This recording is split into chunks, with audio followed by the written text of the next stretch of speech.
이에 다니엘은 왕이 바벨론 지혜자들을 죽이라 명령한 아레옥에게로 가서 그에게 이같이 이르되, 바벨론 지혜자들을 죽이지 말고 나를 왕의 앞으로 인도하라. 그리하면 내가 그 해석을 왕께 알려드리리라. 이에 아리옥이 다니엘을 데리고 급히 왕 앞에 들어가서 아뢰되, 내가 사로잡혀온 유다 자손 중에서 한 사람을 찾아내었나이다. 그가 그 해석을 왕께 알려드리리이다. 왕이 대답하여 벨드사살이라 이름한 다니엘에게 이르되, 내가 꾼 꿈과 그 해석을 네가 능히 내게 알게 하겠느냐?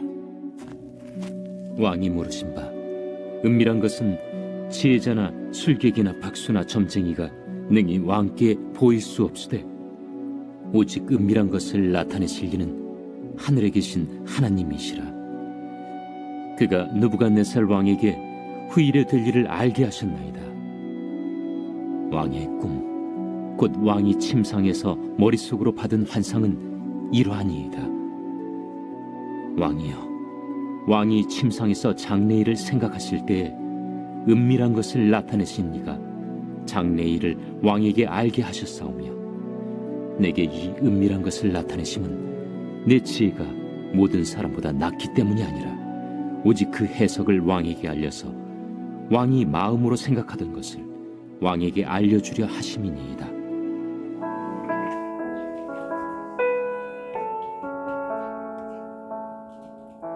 이 미래를 알 수 없다는 우리 인간의 숙명이 이 앞날에 더 집착하게 만들기도 하는 것 같습니다. 하나님 없는 존재의 불안을 잠재울 길은 없는 거죠.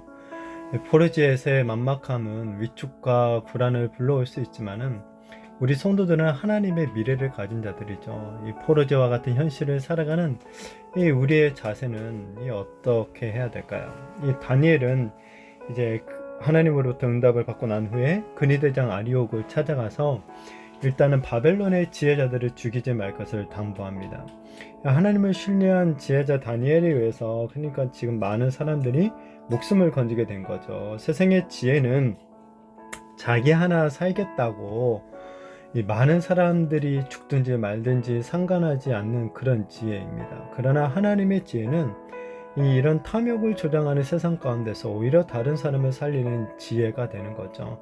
아니, 이것은 더 말하면 자기 자신을 희생함으로 말미암아 많은 사람의 생명을 살리는 그런 지혜가 진짜 하늘의 지혜인 것이죠.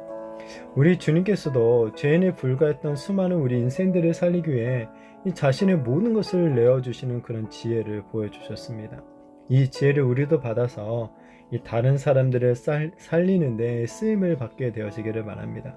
이 나만 살려는 그런 탐욕으로 물들어서 서로를 죽고 죽이는 이 사회반의 세상 속에서 오히려 나를 희생함으로써 다른 사람을 살리는 그런 생명의 역사를 일으키는 참된 생명의 사람들, 참된 지혜자들이 되었으면 좋겠습니다. 다니엘은 그리고 또한 아리옥에게 자신을 왕에게로 인도해 달라고 부탁을 하죠. 이 왕이 이제 다니엘을 만나가지고 재차 자신의 꿈을 알려주고 해석할 수 있는지를 묻습니다. 이 느부갓네살의 꿈, 은밀한 것이죠. 꿈을 꾼 잠본인 느부갓네살도 사실 꿈을 꿨긴 꿨는데 그 해석이 뭔지 모르고, 다른 사람들은 더더욱 아예 모르죠. 그 꿈이 뭔지도 지금 모르는 그런 은밀한 일인 거죠. 그렇게 바벨론의 지혜자들이나 술객들이나 박수나 점쟁이가 풀 수 있는 것이 절대 아니에요. 자, 다니엘은 왕에게 이제 대답을 하기를 그 누구도 알 수 없는 이 은밀한 꿈을 알게 하실 수 있는 분이 있는데 오직 하늘에 계신 하나님밖에 없다라는 것을 강조를 합니다. 이 느부갓네살이 꾼 꿈은 특별히 미래에 관한 것이었죠. 이 인간은 절대 미래의 일을 알 수가 없습니다. 이 느부갓네살이 꿈을 꾼 것도 그가 장래일, 그러니까 미래를 생각하고 있을 때 그런 꿈을 꾼 거죠. 알 수가 없는 은밀한 미래에 대해서 이 느부갓네살이 고민하고 걱정하고 두려워할 때 하나님께서 그 은밀한 미래를 그에게 보여주신 거예요. 근데 뭐가 문제입니까? 미래를 알 수 없는 인간의 지혜로는 하나님께서 아무리 그 꿈으로 그것을 알려주셨지만 그것을 해석할 능력이 없었던 것이죠. 그러니까 왕이 더 답답해하면서 막 지혜자들을 다 죽여버리겠다 막 그런 일들을 벌였던 것이죠. 자, 이처럼 우리 인간은 미래를 장담할 수가 없는 존재죠. 그저 우리는 미래에 이럴 것이다, 그렇게 추측할 뿐이죠. 솔직히 당장 10분 후에 벌어질 일도 예측할 수 없는 것이 우리 인간의 실존인 것입니다. 그런데도 많은 사람들은 은밀한 이 미래에 대해서 장밋빛 그림을 그리면서 살아가죠. 우리는 사람들과 헤어질 때 어떻게 인사합니까? 내일도 당연히 만날 것처럼, 그렇게 인사를 하죠. 그러나 그 인사가 이 땅에서 마지막 인사가 되는 일이 얼마나 많이 일어나게 되는지 또 모릅니다. 은밀한 꿈, 이 은밀한 미래를 아시는 분, 오직 역사의 주권자가 되신 하나님 외에는 아무도 없는 줄로 믿으시기를 바랍니다. 그러니 우리의 은밀한 미래 또한 하나님께 온전히 맡기시기를 바랍니다. 미래를 하나님께 맡길 때 우리는 미래에 대한 막연한 두려움들이 사라지게 되는 거죠. 우리 그리스도인들은 미래를 이미 알고 있는 자들이에요. 그렇게 우리는 미래에 대한 두려움 없이 이 밤에도 평안히 잠자리에 누울 수가 있는 거죠. 미래를 두려워하지 마시기 바랍니다. 하나님이 우리에 대해 계획하신 미래, 두려움이 아니라 평안이자 기쁨이자 안식인 줄로 믿습니다.